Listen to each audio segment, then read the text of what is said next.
Hello, my name is Leo and welcome to another reading of the Elder Scrolls. Today we're going to be reading the Charwich Koniinge, I forgot how I was pronouncing that name. Koniinge Letters, Book 2. The third of Last Seed, Third Era 411. Teleroon, Morrowind. My good friend Charwich, I only just last week received your letter dated 6 Suns Height, addressed to me in Salithmora. I did not know how to reach you before to tell you of my progress, finding Hadwath Nethwa. So I send this to you now, care of the lady you mentioned in your letter, the Lady Elsbeta Morning of Wayrest. I hope that if you have left her palace, she will know where you've gone and can send this to you. And I hope further that you receive it in a timelier manner than I received your letter. It is essential that I hear from you as soon as we may It is essential that I hear from you soon, so we may coordinate our next course of action. My adventures here have 2 acts. One before I received your letter, and one immediately after. While you searched for the elusive possessor of Azura's star in his homeland to the west, I searched for him here, where we understood he conjured up the Daedra Prince and received from her the artifact. Like you, I had little difficulty finding people who had heard of or even knew Nethwa. In fact, not long after we parted company and you left for the Iliac Bay, I met someone who knew where he went to perform the ceremony.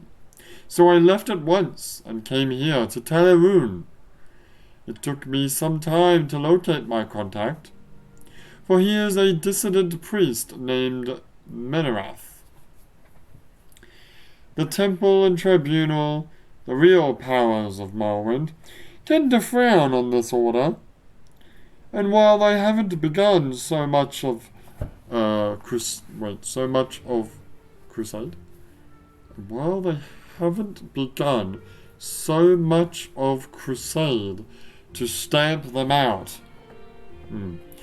There are certainly rumors that they will soon. That's what that should be is. And while they haven't begun so much of a crusade, while they haven't begun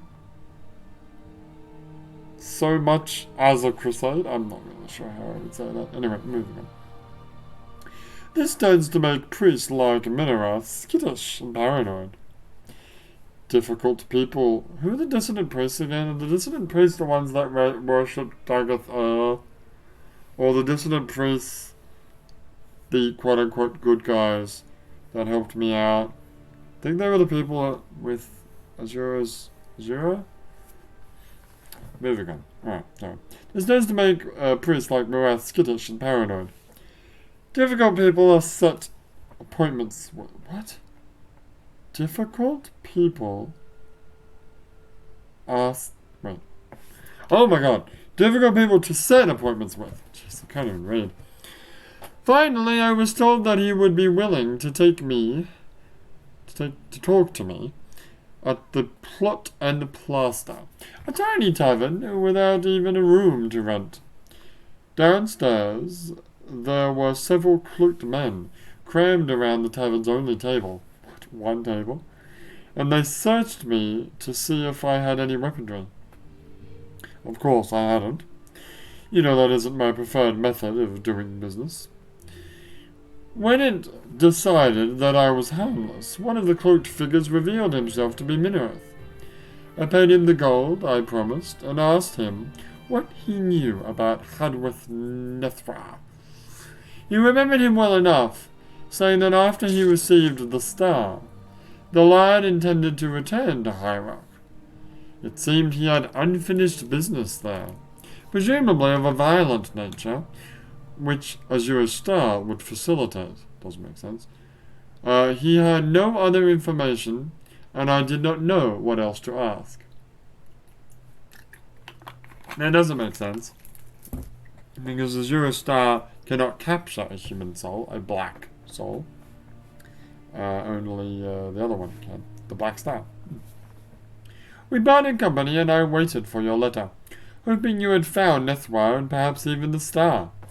I confess that as I lingered in Morrowind and never heard from you, I began to have doubts about your character. You'll forgive me for saying so, but I began to fear that you had taken the artifact for yourself. In fact, I was making plans to come to High Rock myself, when your letter came at last. The tale of your adventure in the cemetery at Grimtree Garden, and the information you gathered from the lycanthropic? Yes. Caretaker inspired me to have another meeting with Minecraft. Minecraft. Is that a C or an E? That's an E. Minrath. Thus began the second act of my story. I returned to the pot and plaster, reasoning that the priest must frequent the area of the city to feel so comfortable setting clandestine meetings there. It took some time searching, but I finally found him. And as luck would have it, he was alone. Who? The Minrath, or who are we talking about? Whatever, I'll move on. I called his name, and he quickly drew me to a dark alley, nervous that we would be seen by a temple ordinary. No, it must have been the dissident priest, Minrath. It is a rare and beautiful thing when a victim insists on dragging his killer to a remote location. I began at once asking about this fellow you mentioned, Nethwa's mysterious patron, Balasar. He denied ever having heard the name. We were still in that easy, fairly conversational state when I attacked the priest. Of course, he was completely taken by surprise. In some ways, that can be more effective than an ambush from behind. No matter how many times I've done it, no one ever expected the friendly man they are talking to. Wait. Damn it. No one ever expected the friendly man they are talking to grip them by the neck. I think that's grammatically incorrect, but whatever.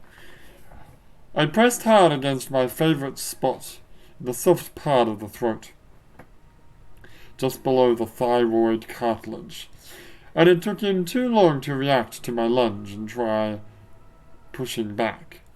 He began to lose consciousness, and I whispered that if I released my grip a little, so he could talk and breathe, but he tried to call for help, I would snap his neck. He nodded, and I relaxed the pressure just a bit. Man, the grammar in this letter is not good. It should have been. He began to lose consciousness, and I whispered that if I released my grip a little, so he could talk and breathe. No. I whispered that I could release my grip a little, so he could talk and breathe. But if he tried to call for help, I would snap his neck. Whatever. Anyway. God, you're such a grammar Nazi. Well, I am a linguist, so that's what happens when you study linguistics for 4 years at university. You get, you see these things. Anyway. I asked him again about Balasar, and he shook his head, insisting that he had never heard the name. As frightened as he was, it seemed most likely that he was telling the truth. So I asked him more generally if he knew anyone else who might know something about Hadwith Nithwa. He told me that there was a woman present, also during the ceremony. Someone he introduced as his sister. I remembered then the part of your letter about seeing the grave of Nethwa's sister, Peora. When I mentioned the name to the priest, he nodded frantically, but I could see that he was that the interrogation had reached an ending. That is, after all, something about being throttled. Throttled? Throated? Throttled. That causes a man to answer yes to every question. I snapped Minrath's neck and returned home. That's mean. So now I'm again unsure how to proceed. I've made several more inquiries, and several of the same people who met Nithra remember him being a woman. Oh, sorry. Remember him being with a woman. That's different. Very different meaning.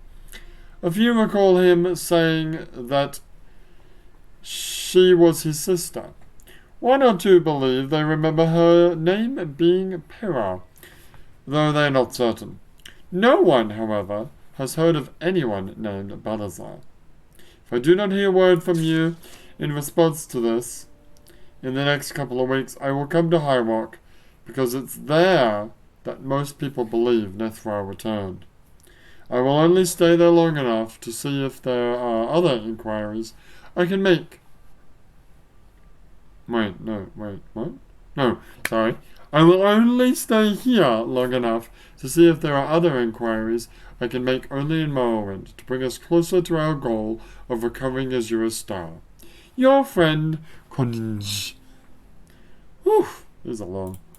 Alright, well that was the Charwich Koniinge Letters, Book 2. And this has been another reading of the Elder Scrolls, but for now, my name is Leo, and I will see you next time.